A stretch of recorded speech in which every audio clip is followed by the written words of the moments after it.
Welcome to From the Heart. This is Leanne. Um, and today I have Krista, who's an acquaintance, and we've known each other for years. And then the last time I saw her, I was like, oh, it'd be cool to have her on the podcast. And it's worked out. So today is just going to be a flowy conversation, nothing too heavy. And we'll just see where it goes. Krista, do you want to tell us who you are and what you like to do? Yeah, thank you for having me, Leanne. Who am I? There's like big question marks these days. Who am I?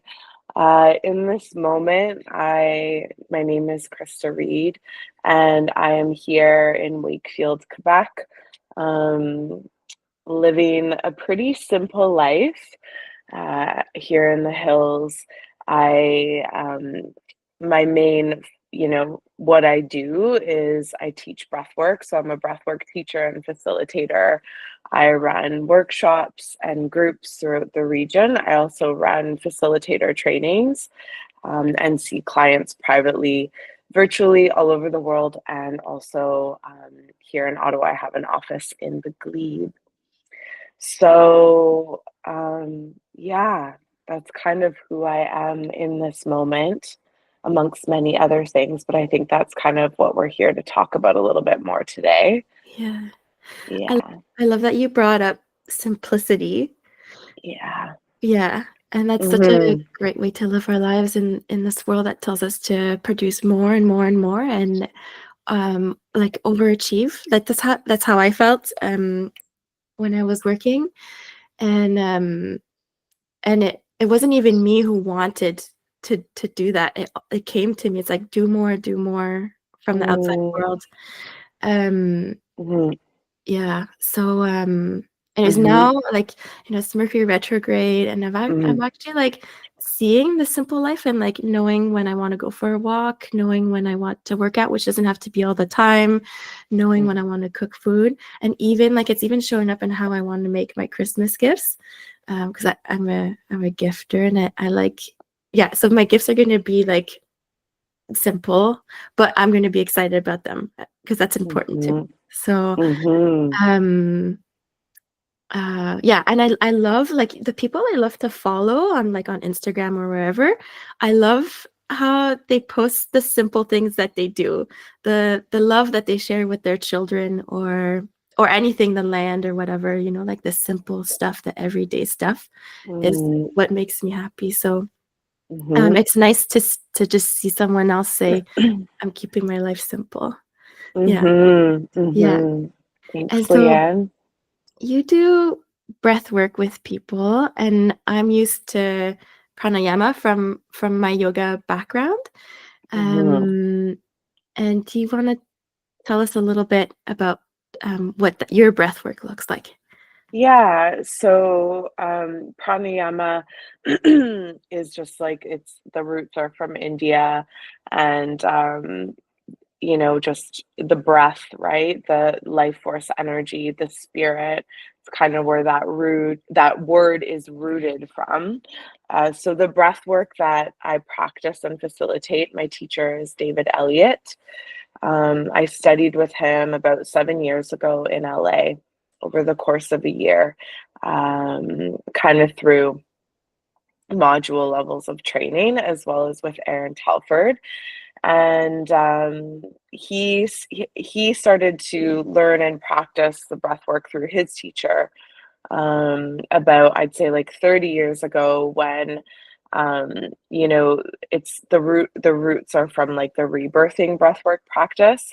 So when like holotropic breathwork and rebirth breathwork kind of started to come back again into our awareness.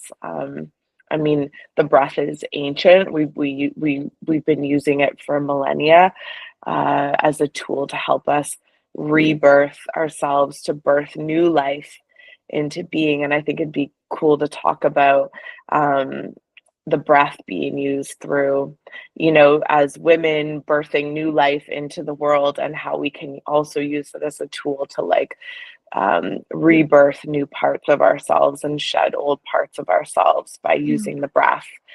Um, So yeah, this breath it's an active form of meditation, and it's really helpful for folks like us who live in the West, who are really in here, who Mm. are really driven through like thought, intellect, through the mind.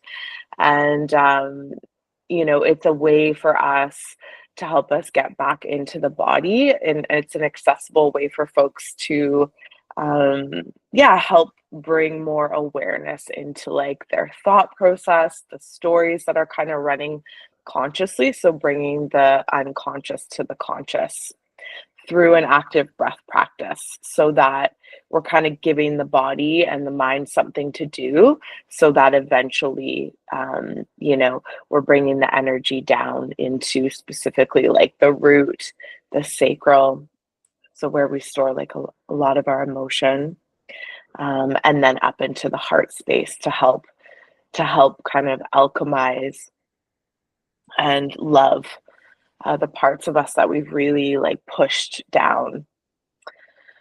So that's that's the main breath work that I use, and that I teach people to use in their practice, as a tool to help people, with their process. Nice. Hmm. We Yeah. could go right into what you were saying about birthing a new thing, or even birth, if that's Mhm. something you know about. Yeah, Mhm. yeah. Well, I mean, it's not anything I like in the context of like, women. I mean, I've given birth in my own ways, right? But like, um, just in the context of using our breath to help move through pains, right? Like Mm, the pains of labor, the pains of heartbreak, of yeah. loss, of grief, the physical pain of injury, the physical pains of chronic pain in the body, right? So using the breath as a tool for like soothing, for like kind of riding through our edges, Mm, to grow our capacity to hold more, right? Like the evolution of the soul, of the spirit into the higher self. So to me, it's like through life we're going through this constant state of like death and birth cycles, right? From the first time we take a breath till the last time we take a breath in these bodies, we're constantly, if we are someone who's interested in the evolution of our soul, right, if we're here to wake up, that's like an ongoing process and thing. So I was just kind of referring to using that example of like an actual woman birthing a new life into the world, right? That's like mm, something that's really tangible that we yeah, see all the time. Um, and related to me. I've yeah, and never, related to yeah, you. That's so yeah, that's why I brought it up. yeah. I never focused a lot on the breath when I was attending births, but I would help them focus on like relaxation, or letting go of tension after the contraction, because it's hard to do that during the contraction. Hmm. Um, but um, but we know that the breath can reduce blood pressure, can like bring down the nervous system, can reduce pain. Um, but like for me, what I would think of is just to slow it down, and try not to grasp on being perfect about it. Like especially in labor, it's not about Hmm. being perfect. It's just about trying and bringing Hmm. more softness to your body. And what I did is, instead of focusing on the pelvis, I would tell a woman to let go of her forehead and her jaw in between her contractions, and to drink, like have a sip of labor aid in between. So that's what I did. Mm. Yeah. Do you have anything to say Mm. about that? Yeah, I guess like what's kind of coming through is like just the idea of like, to help to get people into a relaxed state. Sometimes like that's not accessible for people to like slow it down. Mm, So to kind of like, sometimes when I'm with a body or a person where I see like a lot of energy moving, or they're having a really hard time getting into the breath, into their bodies, is like an output of energy.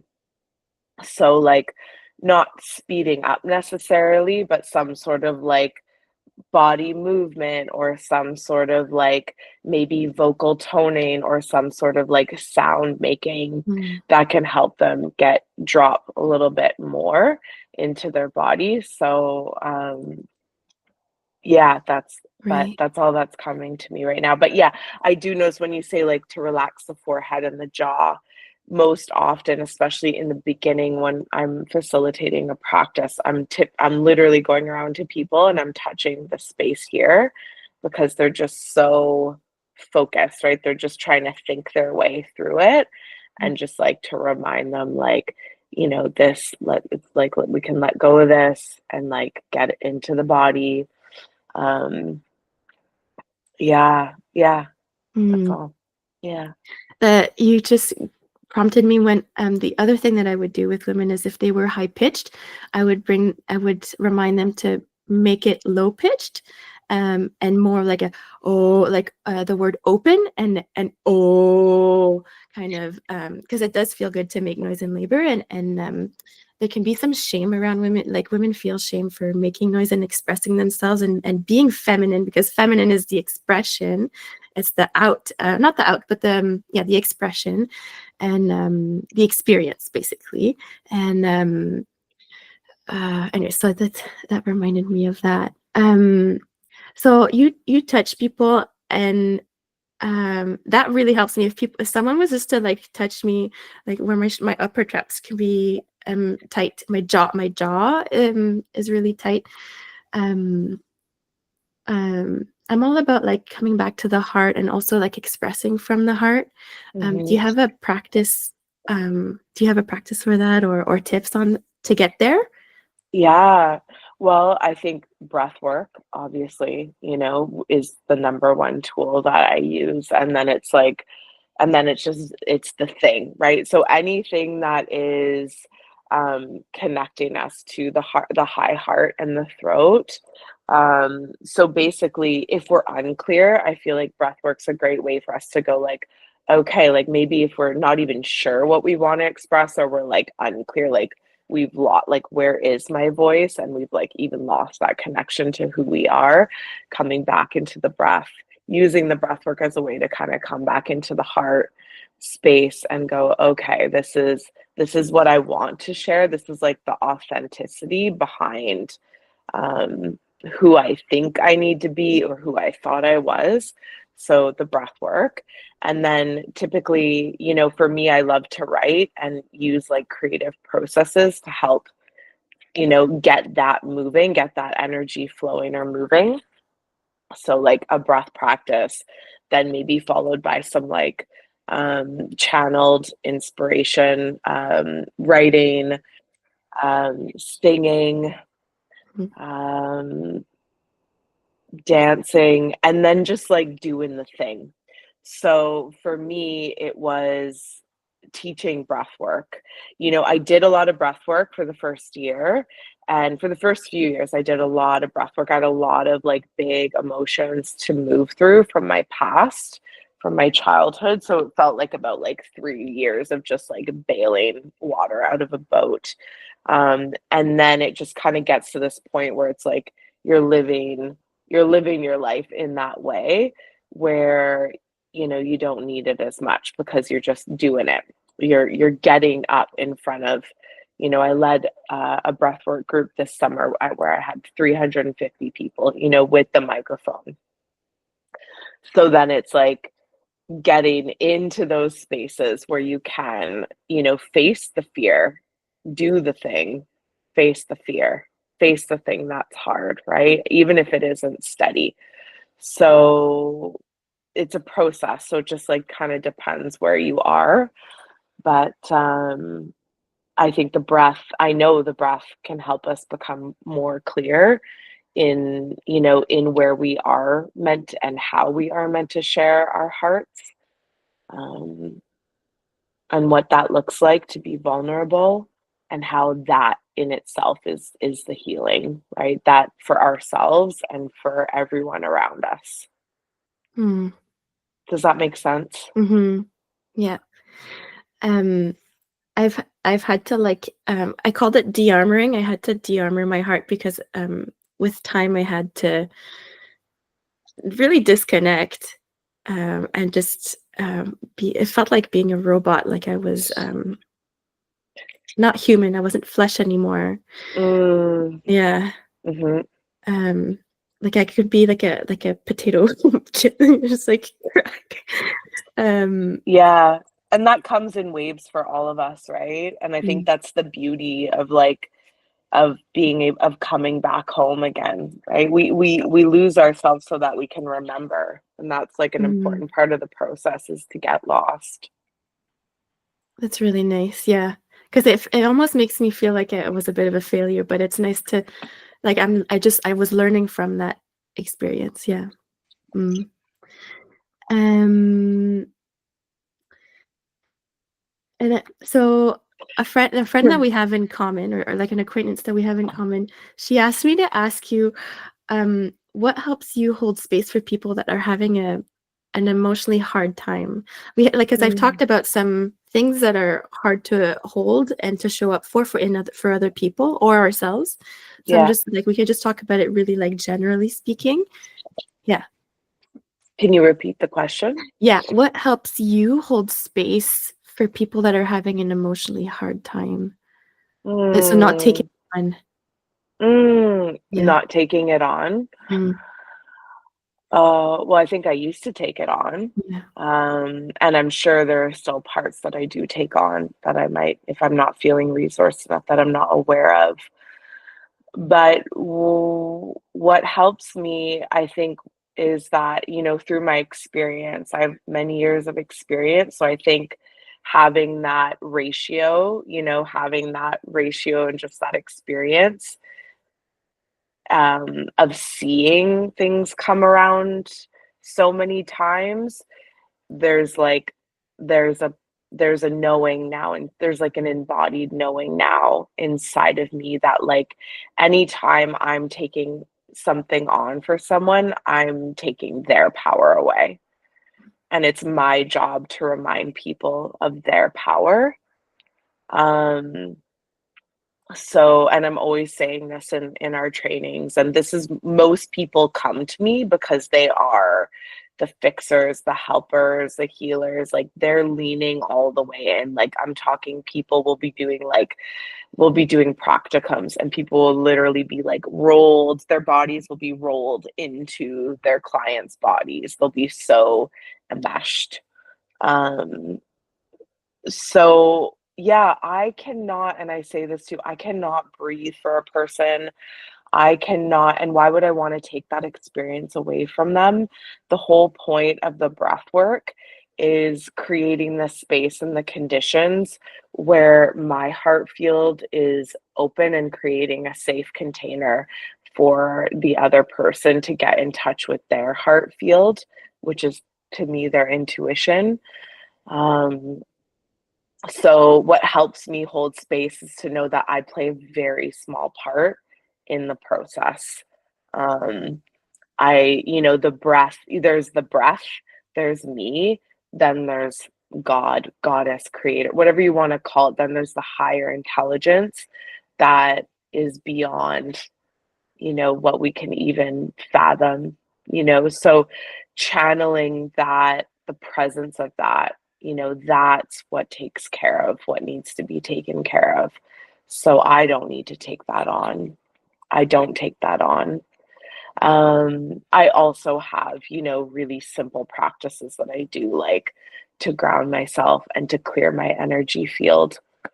So little things like that as well, that I implement into my own practice and the people that I teach to become facilitators. Um, yeah. Is that Yeah. helpful? Okay. Yeah, yeah. It reminded me of actually what I used to do when I was a midwife. So when I was a student and just starting to attend births, I would actually take on the pain and wanted to take it away from the client, which was the worst thing a midwife can do, because the contraction is what brings the baby forwards. And so it's like, what can I do Love to that. get this, And it's true, like, I had to give it up to God or source or whatever we want to call it. And when I did, that's when I was able to actually know, like not predict, but know what was going to happen at the, like what kind of birth it was going to be. Because a midwife knows her clients. So my clients would usually give me energetic permission. And I would know if there was going to be an emergency or if it was going to be not vaginal, and how to prepare for it. And if a client is listening to this, if I sat down after I assessed, it meant that I knew everything was going to be perfect. But like, it was a huge evolution in my practice. And then I had to become more masculine, and more planted in my feet, and in my body, to not take on the contractions, and then like the pain we want to take away from the client, and then just come back to like, you're having a baby. This is the best. Like, this is such an excited time, like, so kind of having to tell myself that so that I could be that for her, and then she can be reminded.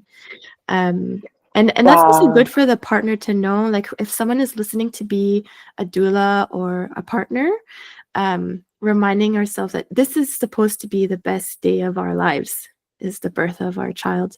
Even like, it's going to be the most intense day of our lives. Okay? Like, even if you're hypnobirthing, you can't feel the pain, but because you're having a baby, you're, because of that. So it's supposed to be a big transition. Yeah, and I'm like thinking about how like and I always talk about and say it's like our pain is like our medicine making time, right? Like why would we want to take that away from someone? They're making the most powerful medicine in that moment when they're connecting to that part of them, right? The literal like stretching and like yeah, I love that. Yeah. Yeah, and that's so cool. Yeah. Birth is fascinating. I could talk about it all day long. Someone should interview me more. Yeah, I'm so curious. Yeah, And then I think we have a lot to talk about beyond this. yeah, totally. And then I wanted to talk about, like, this is something that's been on my heart for a while, and it's about the masculine and the feminine. Excuse me. Mm. And how we've been suppressing the feminine in both men and women. So this is not a sex thing. This is a feminine and masculine thing. And there's just these, like, we are suppressing the part of the feminine that creates the most. And we need to be unhappy with something to be able to create something that's better and improved. And it is the feminine aspect that creates. The masculine is the holder. It's the experiencer, and the feminine is the experience. And everyone has a spine, which is our masculine side, and everyone has a belly and breath and movement, which is our feminine side. So, because I know that people not that they like, but they can get offended with these terminologies, and we all have them, no matter how we like to express or identify. And me, it's been a process of becoming more feminine. Even though I appear feminine, I have been very masculine, which has turned me into that potato chip kind of thing. But for some people, it can be easier to be masculine, but we all need to move back and forth, right? We all need to come back to what is true to ourselves, which is having to come back to our feminine. And then how do we contain that so that we can show up in the world in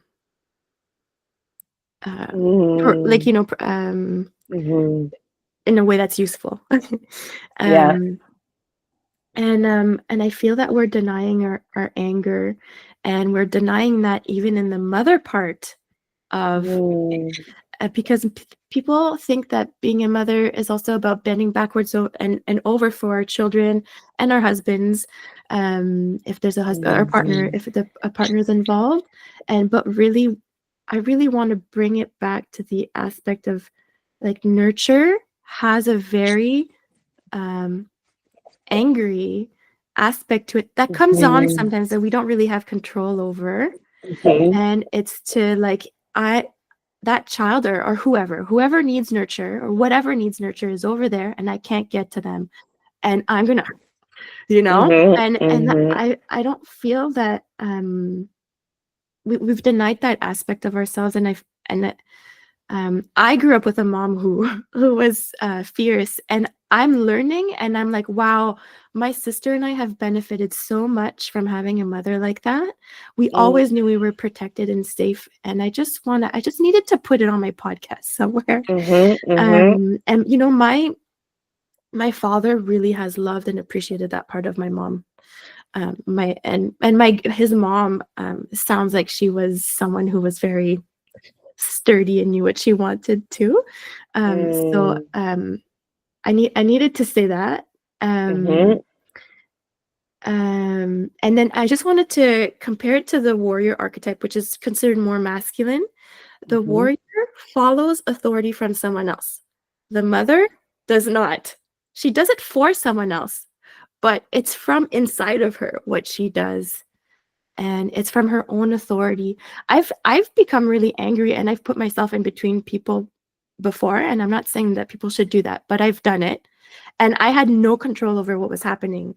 I like it was mm, took over me. My protector side of myself took over me, and it takes a lot of energy. You can't stay there forever. But um, the mother also, like if you look at the archetype of the mother in Harry Potter, like she saved basically the entire world by saving her child, you know? mm, And then like the mother in Avatar, and wherever we think, I think we just need to remember that being a mother is not about being a people pleaser. mm, Yeah, okay. yeah. Mhm, Anyways, I thought of mhm. like bringing that up with you. Do you have anything else that you'd want to say about the mother, or anything I've said? Well, I think, I mean, you know, you had mentioned your mother being fierce. I think there's, yeah, I share that. My mother, you know, I grew up with my mother was 16 when she had me, you know, and back in 81, so it wasn't, it was quite, you know, she had to get sent away to a school and hide and, you Mm, know, decided to keep me. And um, so she, yeah, she really was someone who had to advocate mm, for herself, for us. Um, and yeah, over the years, you know, I felt like as a child, like there was like this desire in me to like, you know, oh, my mother doesn't like, she is different. Or I always felt like, oh, she's not like that nurturing, um, you know, soft. Like my mom was really, she had to be, right? It was like survival, instinctual, like that part of her was very present in my childhood. And I think she even said to me the other day, like, if anyone was ever to like come between like, you know, you and, you know, their light, like I would, there's something inside of me that would just like, you know, destroy because that's exactly. like, yeah. And yeah, I love how you said like you can really learn, like how you've really learned to appreciate that part of your mother. And I feel like I'm kind of in the same place, you know, being now 43, really, you know, seeing my mother for who she is, and appreciating that, yeah, the containment, because she also, you know, was, my father was, you know, not super there. He was there some, you know, I love my dad if he's like listening or whatever, but my mom, my dad, they were young, so like my mom really kind of had to Right, step in for both. right. Um, So yeah, that's all that's kind of coming through for that. Mm, You know, we do work with in the breath work, and I always do like a big scream in the middle, help us, because a lot of people don't even, they have zero connection to their rage or their anger, or they feel shame from it, or they're afraid, right? There's a lot of fear because like the energy of anger, or like the volatility, and like it being expressed in a way that's like destructive and not a healthy way, but you know, learning how we can use our anger and channel our rage to be destructive in a really useful way. mhm. um yeah. Nice, yeah. When I'm angry, I need to move my body. But that Mm, what I really need to get to is actually stream. Yeah, and I mm, only need like like barely need any time, and it really helps. And then like what I need, whether I'm playing or angry, growling is also, because you mm, can't scream a ton because it will hurt, but like a bit like what I was saying about labor being like lower tone, but growling mhm. really helps me as well. Mhm. Yeah, Yeah, and any time, like, from doing God, I've done hundreds of breathwork groups now, I should count, but seeing this wave, seeing this arc, right, of, like, starting, then moving through the anger. As soon as we move through the anger, what sits below that, right? right. The Yeah. grief, the Hmm. real the real the real root of it, right? The grief, the disappointment, um, yeah. That's so true. People have said that to me over and over, like after anger is the wounded inner child. As someone who works in jail told me that, and I thought that that was like, I was like, whoa, you know. Mhm. Um, so there's another question if we're done with that part. Yes. Yeah. Okay. I always ask everyone how their intuition feels and how they feel when they make a decision from that place. So, like, Mm, instead of like what the world tells us to do and what our minds tells us to do, what does that feel like to you? mm. Our intuition, well, it's a practice. I think because it's such an intangible thing. To me, intuition is access through play. When we can play and we can yeah, move out of side of the linear space of like thinking and being, and we can get into like our playfulness and our play in our hearts, and risking risking, showing parts of ourselves that we just like haven't even experienced yet. To me, that's how we the into our intuition can feel and be able to be accessed more tangibly, and through just like making mistakes, taking risks. um, to me, that's a really sure way in accessing our intuition. Also, just blocking out the outside noise, getting quiet. Um, we're in this space now of like constant information, taking all of that in, right? That's skewing the filter, right? Because the intuition is really like our filter, our lens, and how we perceive things, and how we are able to connect and access our authenticity and our knowing and our compass, to help guide us into the direction that we want to be growing. And I use a lot of prayer work. So, like every night before bed, I pray that like the people and the places and where I need to be finds me, and that who needs me and who I need find me, and to help like clear that pathway so that I can see it and I can feel it and I can know it.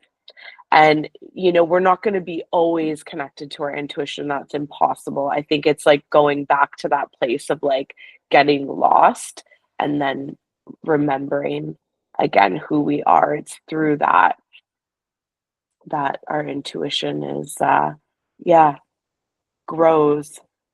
Yeah, to start with the small things and then to experiment with different things. I loved how you started off with saying that it's joy or play. I do think that our intuition can lead us to should lead us to our joy. And every time, because my intuition, I feel like my intuition and I are two different things. Um, and I'm like, show me if I'm gonna do this thing or not do this thing or whatever, but show me that I can be happy. And Yeah. it's talking to the universe. Like the universe talks to us through our intuition is how I say it. And then I'm like, show me. Yeah, for sure. You can ask for signs like, yeah, like play, right? It's like playing with different things. What was I gonna say? Oh yeah, a question that I ask myself is like, is this coming through love or fear, right? When Mm. we know when we're doing something through love, then we're most likely more connected to our intuition than when there's fear, right? So it's like, am I saying this? Am I thinking this? Am I doing this out of love? Like really? Or is this like out of fear? Right? Like, am I protecting myself here? Right. And we always have to like, there's always going to be different like components of each thing of love and fear, like they're necessary, but yeah, just playing around with those things to see what feels right. Yeah. Mm. And my last question that I ask everyone is about how do they build and maintain community? Because we in our world, in our Instagram world, there's a lot of focus on food and exercise. But if mm, you really look at what brings us good health and purpose and joy, mm, it really is about quality relating. Um, and what community means will mean different things to people, but just what makes you happy or what would make you happy, and how do you maintain that community wise? mm. Yeah, thanks for asking. Community wise, I love to like the people who have been doing like the trainings with me the past couple years. I've created like an online community space for people to continue to like keep those webs of support growing, because like no longer are we like, it's like just me and then all the people. It's like we need to create like these webs of support so that, there is, when someone's feeling weak and someone's feeling strong, like it just starts to balance, everything starts to balance it out. um so yeah, for me, creating spaces for healing, for people to come together and remember that they aren't alone, to yeah, go beyond just the verbal, the talking, and go into like, our animal bodies, our bodies, and connect through breath and movement and sound. um that's a way that I connect to community, and I get a lot out of that. I Mm. get a lot out of that. Here in Wakefield, I live in like a house where I have my own space, like my own house, but I have two neighbors who are like attached to me. And, Mm. my one neighbor, she cooks a lot, and we have like stray cats that we feed. And so we have like a little sauna and a garden. And so, yeah, this place, and I manifested it. Like I had been writing about the vision for this space like for years, right? And it's like we've got the hammocks, we've got the garden, the fire, like all the things. So I am really living that. I can say, both the women that I live beside are like, one's just this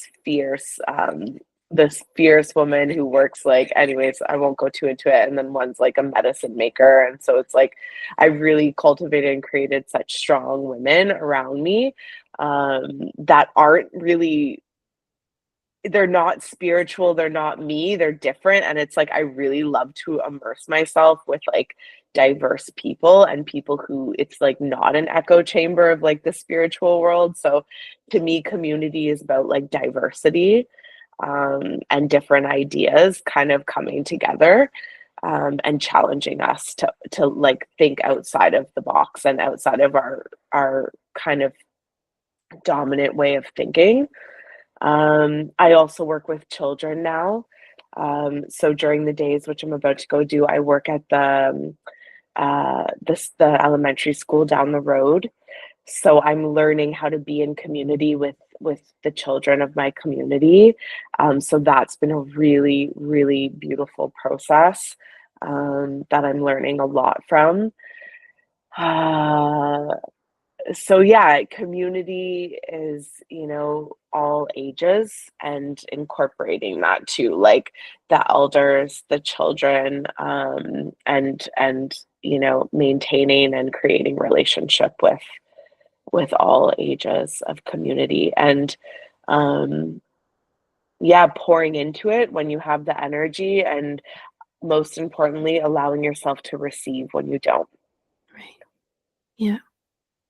That's a really beautiful answer. And I love that you mentioned that there was challenge. And like that's a part of like quality relating, it's like moving through the challenge and then growing together. And that makes your the relationship safer and safer as you do that and you learn from that. And I love that you mentioned all ages, because every generation sees faults and beauties in different generations. But I think it's really important to see that there's a purpose to all of that, you know? Mhm. Yeah, and to Mhm. have to incorporate it, and it keeps us feeling purposeful when we take care of people, and then when we receive, it feels good. We're like, oh yeah, that's why. Yeah, Mhm. yeah. Yeah, especially for people like us who are like givers, who are, um, when we were kind of talking about taking things on, right? It's like mostly people who are in those roles or in these roles are like people who kind of had to take that on in their childhood, right? Um, but yeah, to like allow ourselves to be in the space of receiving, right? Can be a practice in community. And yeah, yeah, Mhm. What a lovely conversation. yes. Is there anything like now that the questions have sit with you, is there anything you wanted to add to anything we've talked about? Um, no, this No. feels so good. Yes. It's really starting to snow, so I'm gonna go get all my snow gear out on and head out to the school. And yeah, my the main thing that I'm doing right now that I'm really loving is the breathwork trainings. So if folks want to like dive deeper Mm. into this body of work that I've been, creating over the past 20 years, it's pretty powerful. And so yeah, that's happening in January. We have another level um, in January where we're going to be going through the sacral, so the Mhm. belly, the womb, the pelvis, and the solar plexus. So those that's kind of the energetics of what we're moving through. Um, yeah, Ah, super. I'll put yeah. your info in there so if people want to look more into, they can do Thank that. you, thank you, Leanne. Yeah, thank you, Krista. Have a good day, You, everyone. yes, thank you. Bye. Bye.